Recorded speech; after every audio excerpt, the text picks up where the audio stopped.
Hello and welcome to Gradient's weekly roundup of key economic and business developments in Sri Lanka for the week ending 18th November 2022. I'm Nishani Pigera. Here are the top stories for this week. Budget deficit to be reduced to 7.9% of GDP in 2023. President instructs immediate execution of FTA with Singapore. UN says 5.7 million Sri Lankans need humanitarian aid. Coal tender cancelled. We will also briefly look at other notable news and wrap up with a capital markets update. In our main story this week, Sri Lanka's budget for the year 2023 was presented in Parliament on Monday by President Ranil Wickremesinghe in his capacity as a finance minister. Government's recurrent spending is to rise to 4.6 trillion rupees, whilst 1.2 trillion is allocated for capital expenditure. Revenue is forecast to increase to 3.4 trillion from tax hikes and inflationary revenue. As a result, the budget deficit is expected to be at around 7.9% of GDP. Key tax proposals include a standard import duty to replace cess and PAL, a surcharge tax at the point of importation on diesel, petrol and crude oil is introduced, while state-owned enterprises will stop paying their employees income tax liabilities from January. Further, Sri Lankan Airlines, Sri Lanka Telecom, Sri Lanka Insurance are to be sold off, while a company to manage bad loans in banks is to be set up. The budget received mixed reactions. Several analysts and professionals commented that measures lacked solid public sector reforms and a material curtailment of government expenditure. President Ranil Wickremesinghe instructed officials to immediately implement the signed free trade agreement with Singapore. Despite coming into force in May 2018, the previous president stalled its execution under pressure from trade unions, who stated adverse impact to local industries. The FTA ranges from goods, services, investment, intellectual properties, telecommunications to e-commerce and trade facilitation. The UN Office for the Coordination of Humanitarian Affairs stated that at least 5.7 million people in Sri Lanka require humanitarian aid.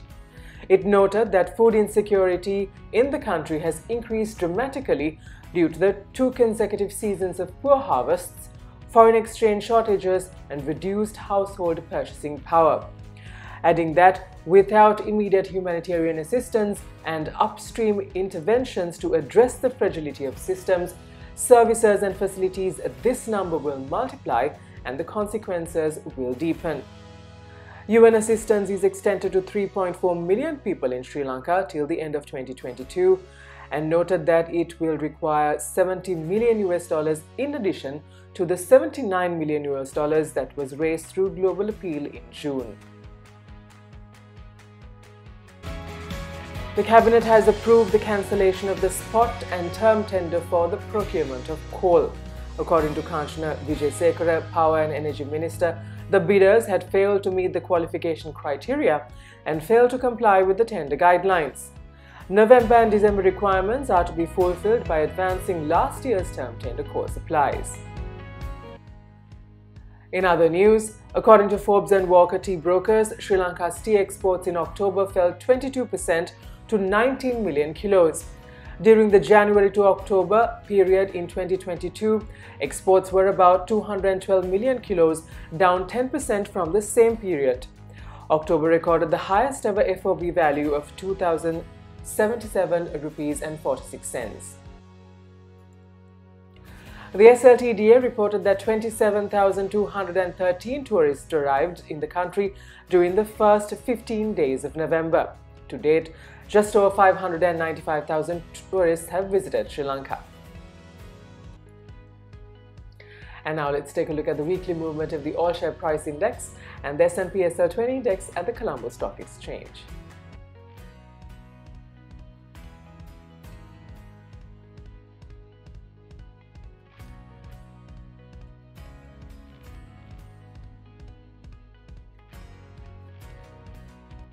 At the Treasury bill auction held on Wednesday, yields on autumn maturities contracted. Of the 140 billion rupees worth of bids, 80 billion rupees were accepted. And here's how the rupee performed against the dollar this week. And finally, in other market news, AMW, a wholly owned company of Al-Futtaim based in UAE, said it is closing down identified locations across Sri Lanka. It cited the country's current economic situation and challenges of high inflation, vehicle import bans, and high interest rates placed on the automotive sector. And that's a wrap for this week. Do subscribe to our YouTube channel at the link below for more updates on economic and business developments in Sri Lanka. Until we see you again next week, thank you for watching. Stay safe.